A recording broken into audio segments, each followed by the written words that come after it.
किसी भी मनुष्य के जीवन में ऐसा कभी नहीं होता कि वो बिना किसी संघर्ष के किसी वस्तु या मंजिल को पा ले, क्योंकि जब तक मनुष्य अपने किसी विशेष सपनों या मंजिल को पाना चाहता हो, उसे अक्सर किसी न किसी तरह की मुसीबतों का सामना करना ही होता है। नमस्कार दोस्तों, स्वागत है आपको गौतम बुद्ध की इस कहानी में। आज की कहानी है जीवन में संघर्ष समझो कि आने वाला कल बेहतर। जीवन में संघर्ष तो सभी मनुष्य के लिए होती ही है, फिर चाहे वो आप कोई विद्यार्थी हो या फिर कोई व्यापारी या नौकरी करने वाले।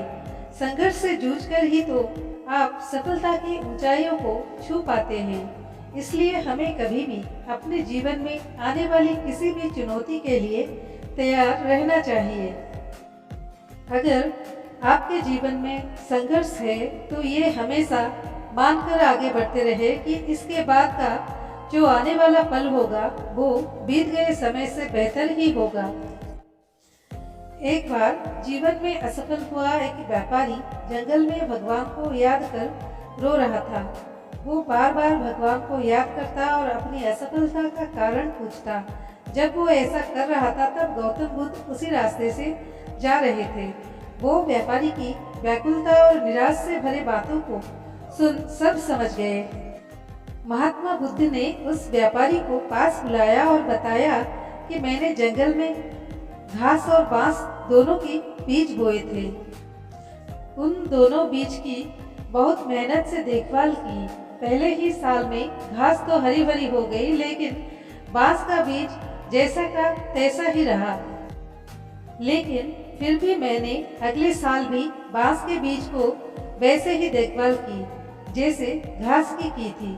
लेकिन दूसरे साल में भी बांस का पेड़ विकसित नहीं हुआ, लेकिन मैंने हिम्मत नहीं हारी। तीसरे साल में फिर मैंने बांस के बीज की देखभाल की, लेकिन कुछ न हुआ। चौथे साल में भी यही हुआ। 5 साल में मेरी मेहनत रंग लाई और बांस का एक छोटा सा पौधा उग गया, लेकिन बहुत छोटा और कमजोर सा। फिर भी मैंने हिम्मत नहीं हारा। 6 महीने में ही वो पौधा 100 फीट लंबा हो गया। मैंने बांस की जड़ को इतना बड़ा करने के लिए 5 साल का समय लगाया। इन 5 सालों में इसकी जड़ इतनी मजबूत हो गई कि 100 फीट से ऊंचे बांस को संभाल सके। संघर्ष तो सभी के जीवन में आते हैं, लेकिन इनसे हार नहीं माननी चाहिए। दरअसल संघर्षों से ही आने वाला कल और भी बेहतरीन और बांस की तरह मजबूत बनता है। तो दोस्तों, इस कहानी से हमें ये सीख मिली कि जीवन में आने वाली किसी भी संघर्ष से कभी हार नहीं मानना चाहिए।